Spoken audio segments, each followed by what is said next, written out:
Good morning. I'd like to welcome you to Day 3 of Innovations for the New Normal, a 4-day virtual innovation conference that will highlight the University of Hawaii's efforts in the areas of resilient food systems, healthcare, and digital infrastructure, vital areas for the state in its recovery and economic diversification efforts from the current COVID-19 pandemic.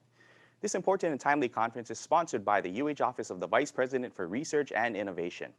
I'm Mark Arakaki of the UH Office of Communications, and I will be your conference MC. It's a pleasure for me to be here and to be a part of this important conference to help move Hawaii's innovation economy forward. Today's focus will highlight digital innovations in a new normal.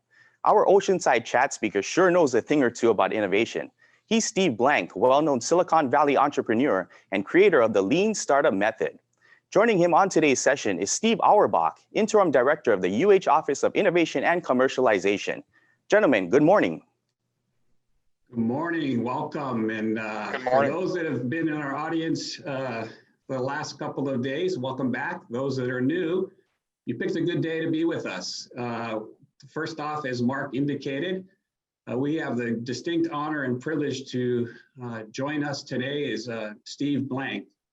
He's a lot that he's been doing, and I want to share a little bit about why he's here and what he's going to be talking about, and especially around the innovation and startup community. So a bit about Steve. He and I have gotten to know each other the last couple of years at my time at Hewlett Packard, then more importantly and recently here this summer. Steve's a technologist, entrepreneur. He successfully launched and scaled numerous businesses. He's recognized for developing the customer development methodology. The startup movement is really behind him and pushing that forward. His Lean Launchpad class is practiced across academia and industry worldwide. He's got a funny story about Vienna. Maybe he'll talk about that today. He teaches at Stanford, UC Berkeley. He's a fellow at Columbia. And he's really the gentleman behind these Hack 4X, and he'll tell us a little bit more about all that. And it's not your traditional hacking that most of us are familiar with. And you know, one of the key things about Steve I got to really appreciate, he's all about paying it forward. And in our community, this is so important and vital. And really, Steve's all about that. So with that, one of the things I'd like to do is start off with a conversation. And Steve, it's an ocean-eyed chat, and you and I have done some of these in the past, and so it should be a lively conversation. But first off, can you share a little bit about your work in driving and accelerating digital innovation with the private industry and or government, and how higher ed plays a role? Sure, and I'll try to give you the semester version in less than 2 minutes. But basically, we developed a methodology, a fancy word for how to do things that make both startups and companies really efficient about how they spend their time and money, and how to be more successful with the new innovations they do. And that method is, as you mentioned, called the Lean Startup. And though it's no longer just for startups, it basically says, look, there are a couple of things that we might want to consider. And number one is that there are no facts inside your building, so get the heck outside. That is, most innovators kind of wake up thinking they're visionaries, but we have now 75 years of data that says most of you are hallucinating, whether you're in an existing business or a new one. And so why don't you just go outside and talk to either existing customers or potential ones. And while you're out there, why don't you build what we call minimum viable products? That is, show them incremental work. As if you remember in school, teachers might have asked you to show your work in math problems. This is kind of show your work for your business, and get some feedback before you spend all this time delivering things to make sure, is it the right customer or the right features, and do you have what we call product market fit? And then the third piece is we happen to use a single piece of paper to track all the things that are important, called the business model canvas. And it turns out those three components, business model canvas, customer development, and building MVPs with something called agile engineering, allow us to be a lot more successful than how we used to build startups and companies in the 20th century. Yeah, and I talked about that prior to coming back home. At Hewlett Packard, we use that Lean Startup. We brought you in, and we learned all about the Lean Startup methodology and the Agile. Most of it, 10 years ago, everything was software. From a waterfall standpoint, development, and we moved to Agile based on some of the work that you're doing. And That's kind of a good segue into the next question around, we collaborated over the summer to bring what you call the hack for recovery, which is basically creating new businesses and reinventing existing businesses to our community. And thanks to you and others, it was hugely successful. Business Insider did a story over the summer about the program, and the story was titled, for those interested, you can look this up, Stanford professor, Steve Blank, and startup guru shares the slide deck he's using to teach entrepreneurs how to launch and grow businesses during the pandemic. So can you tell us a little bit about Hack for X that led to Hack for Recovery and how that drives a culture of digital innovation and transformation, Steve?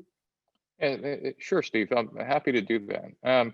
It turns out that, not just Hawaii, but every place in the United States has been affected by the pandemic, and existing businesses are trying to figure out, are their customers ever going to come back, and can they ever hire employees, or what's it going to look like in the next month or even the next week? And gee, when we have a vaccine and we open up, what's business going to look like then? And are there new opportunities to kind of rejigger my business, or are there new opportunities for entrepreneurs to create new ones? And so we modified a version of a program we developed at Stanford, first called Hacking for Defense, and then Hacking for Diplomacy, and then we have versions for Hacking for Oceans, etc., which allow students to work on real problems from government agencies and actually use this lean methodology that had been adopted by the National Science Foundation, called the I-Corps, which was my class at Stanford that uses this methodology. And we did a 5-day version of this at Hawaii. And while I appreciate the Business Insider article, for me, the output wasn't the article, but it was the teams that actually left the 5 days with new ideas and new models, and more importantly, new evidence from firsthand discussions with customers. The whole core of the idea is getting out of your comfort bubble of talking to you or your business partners or people inside your company, and actually talking to people you don't know as early as possible to get some feedback on your idea. And this idea that it's okay to be wrong as long as we're falling forward. Because in the middle of particularly now, particularly in the middle of the crisis, the alternative is to kind of sit at home going, my business is in flames, which, for a good number of people, that's true right now. But there are other opportunities, and if you use a methodology like this, you could kind of discover them by making serendipity actually a process. Yeah, and interesting, another outcome of that was a good mix of existing businesses through our cohort, as well as new ones. And Steve, I think you'd be delighted to hear that there's been some follow-on requests to try and carry that session forward and do a repeat. And it sounds like you're going to be doing one in did you say Vienna? Yeah, it turns out I literally last night got an email and then jumped on a Zoom call with people in Vienna. Who knows what time zones we were cutting across. I think it was 10 hours. And basically they want to duplicate what you did at the University of Hawaii. And as always, Hawaii leads, not just in the sun coming up, but in innovation here. And they want to take my slides, which are your slides, which are now going to become their slides, to run the same model in Vienna, which are having pandemic-related issues as well. And again, the whole idea is to help small businesses, medium businesses, large companies, government agencies with this methodology to kind of figure out how to think about new things and rapidly test them to come up with new ideas and new directions. Yeah, no, that's great. Love to help you out. Let me know how we can. We've got a team that's figured how to do this stuff now with your leadership. So I think showing up in Hawaiian shirts in Vienna would be perfect. There you go. I think that the team from Hawaii needs to show up with the full accoutrements to help us in Vienna. Yeah, no, that's cool. Hey, real quick, on the 22 teams that participated, Steve, you'd like to know that about 6 of them are continuing to iterate on their MVP. The leftover of those have taken it back to their businesses and they're trying to help, reinvent and shift, which brings me to my next question. Growing the core business while building disruptive new products is very, very difficult. And the transformative organizations know it's not either or. Right? It's how you do both. With your experience and expertise, Steve, can you share some examples of corporate and or government organizations that are leaning into digital transformation and what makes them unique or stand out? Well, let me start with the last part, which is what makes them stand out. And you kind of inferred the key idea is it's this word ambidextrous, which is a funny, fancy word that basically says you're capable of chewing gum and walking at the same time. That is, your company is capable of executing your core business, but doing innovation in parallel, not as let's now do this shiny new object, but let's actually build a parallel organization that allows us to do different things at speed. And in fact, what really kills innovation in times like this in large organizations is in fact the design of the organization. Not that you have dumber people than competitors or startups, but in fact, companies get large because they build repeatable and scalable processes. They put in OKRs, they write manuals for processes and procedures, etc. And that's great. There's nothing bad about that.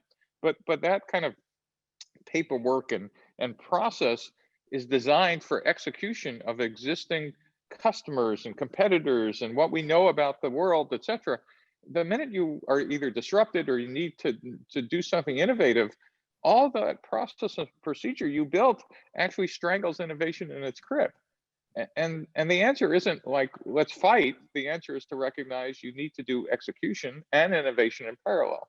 And by the way, execution still needs to be dominant in terms of resources, but what you're doing in innovation over time will eventually move to the core of your company. And not understanding how to design an organization that embraces that ends up in either chaos or you go out of business. And the problem is, by the way, for government agencies who are being disrupted, particularly in our DoD, we can't afford to have the country go out of business. For commercial companies, if you don't get it right, you do. But in the Pacific, we have new competitors that are actually operating at greater clock speed than us, and we have to embrace the ability to move at speed with different processes. In fact, the thing I remind people in companies and government agencies, if your org chart looks the same as it did 3 years ago, I guarantee you're going out of business. Because things have changed around you. And if you haven't changed internally, this isn't about let's do some innovation activities like in a large company. Let's stand up an accelerator. Boy, everybody has one, or an incubator. Good, we have one, and we now have coffee cups and posters and lanyards and whatever.